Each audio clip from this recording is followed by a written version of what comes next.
John here. Growing up, I was always intrigued with the car culture scene. I mean, it's what got me into photography in the first place. A decade goes by and now I love to shoot video. The goal is to make the cheapest car cam setup anyone can buy. So we're gonna do some research and compare some options. Disclaimer, criteria one is, it doesn't necessarily have to be the absolute cheapest. We have to do things very safely.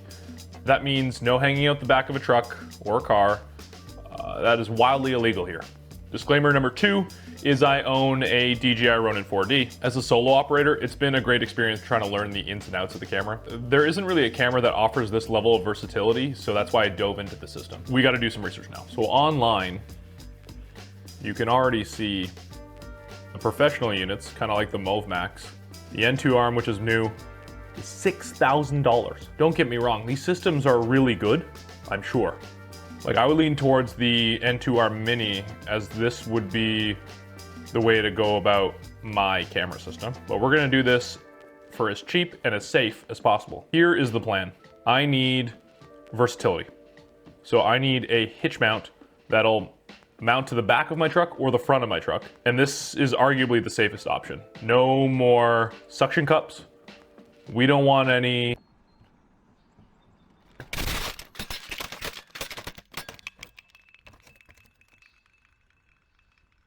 that would actually make me cry. Like that. So versatility is really key for not only following, but also being followed. Like those roller shots that we love. They're not terribly cheap. They're not expensive either. The next and probably most frustrating system is the vibration isolator mounts. Now the purpose of these mounts is to remove a little bit of those micro jitters and some of the even larger vibrations that you get when you run over bumps, and it's an attempt to make things a little bit more smooth. Unless the rawness is something that you're really looking into.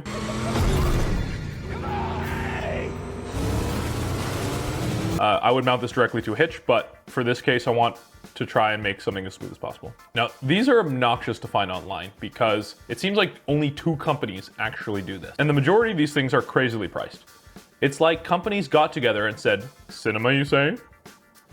That'll be an extra $4 grand. Pro-Aim is one of the only companies to do this for cheaper than that. And they have one, which I was a little skeptical of at first, that's around 300 bucks, which is pretty good for a payload of up to 33 pounds.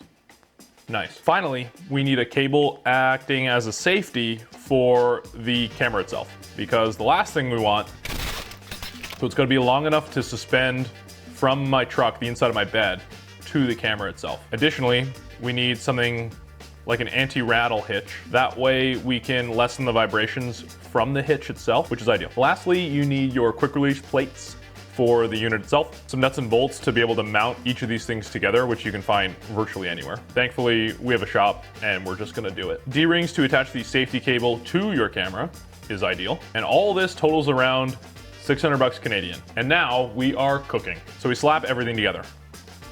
Mount the vibration isolator quick hitch extender far enough away that there's good clearance from the vehicle. Anti-rattle hitch goes straight to the hitch and the extender. Tighten this thing down. Now we gotta make sure the safety cable attaches to the camera tight enough so the camera doesn't fall to the ground, but also loose enough where it's not pulling on the system. Before we actually tested this, we found a 3/8 ring, which is far superior to whatever jank I thought would be okay. Now let's get to testing version 1 and we'll see how this goes.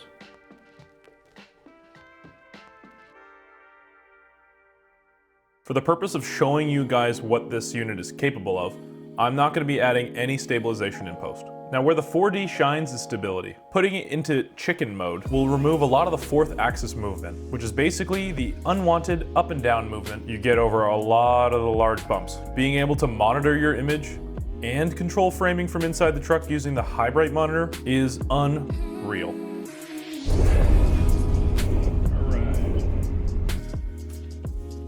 I'm gonna shoot at 24 frames per second, 180-degree shutter angle, using the Sigma 28-70 at 28mm, stop down to f8 in manual focus, and we'll see what happens. This part may seem long, but it's the raw footage of what you'd be getting out of this. We decided to take this down the road, filming one of our service trucks as a test to see how this might look.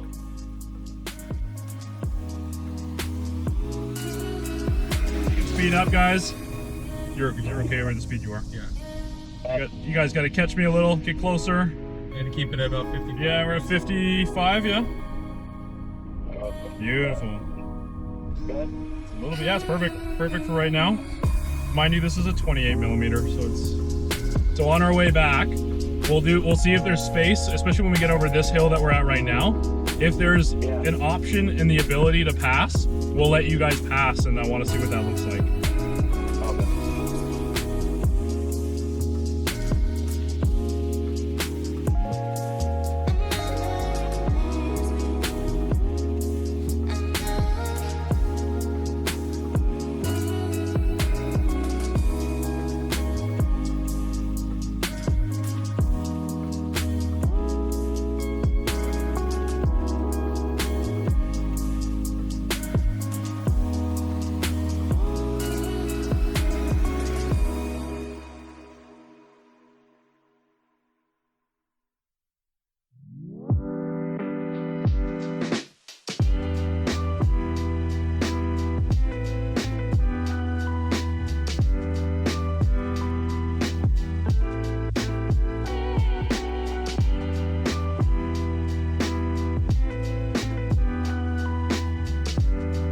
When are we going on the highway? Yeah, we'll do a highway test. This is more like just a proof of concept.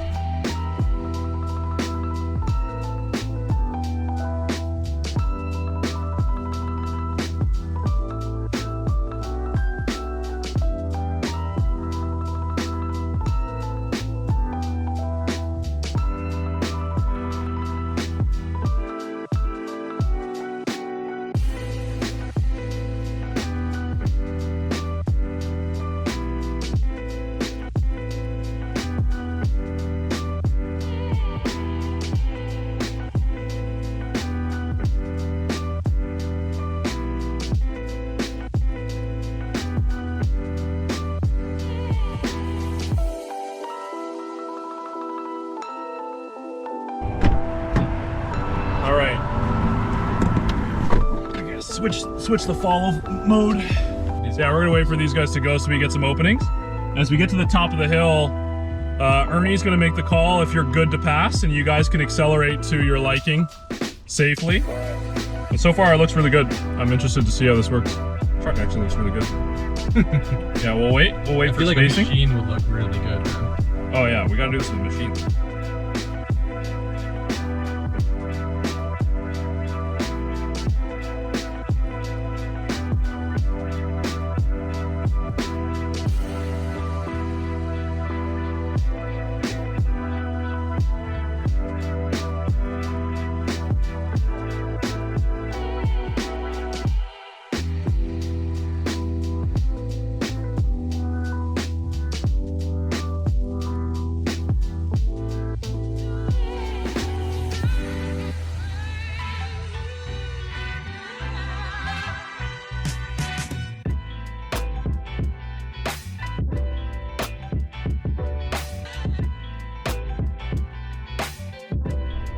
I like it a lot. I like it a lot. This looks really good.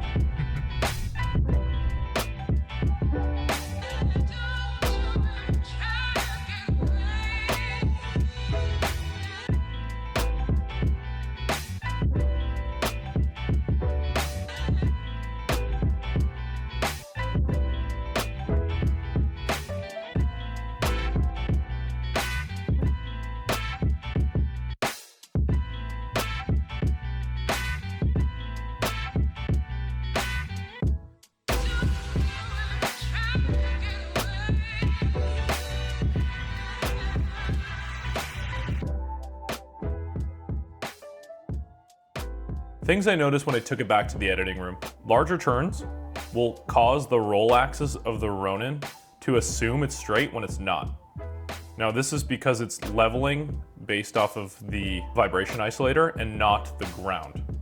But that's just what happens when you cover up the base plate. So shooting in 6K, I can see I can probably correct this in post, but just keep that in mind. Also, the LiDAR has a really tough time visualizing the car in the midday sun. So you can either choose to shoot in the standard autofocus mode or shoot in manual focus, which is really simple shooting in f8.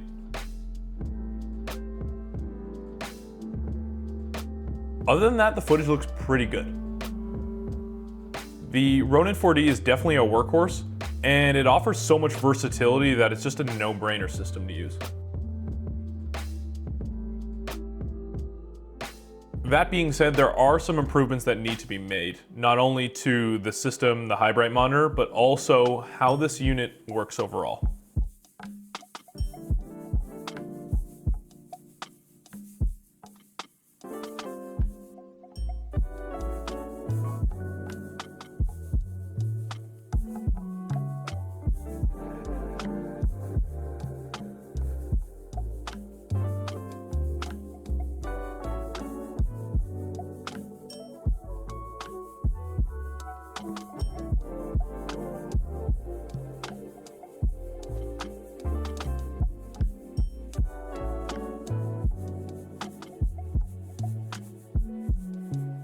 For instance, if I can come up with a 15mm rail adapter for it so I can attach a focus motor for the zoom for non-DJI lenses, that would be great. That'd be great. That way I don't have to get out of the truck in order for me to control zoom. Another thing would be to address how I auto-calibrate the roll so I can always bring it back to center without also having to get out of the truck. So the goal is actually to increase the efficiency of the system so I don't have to leave the truck at any time, unless I'm moving the system from the back to the front and vice versa. Let me know what you guys think. I'd love to hear what you have to say about the system and also what I could add to version 2. We also need a name, so comment below what we should name the system. It's a little jank, but she is cute. I'll see you guys in the next one. Cheers.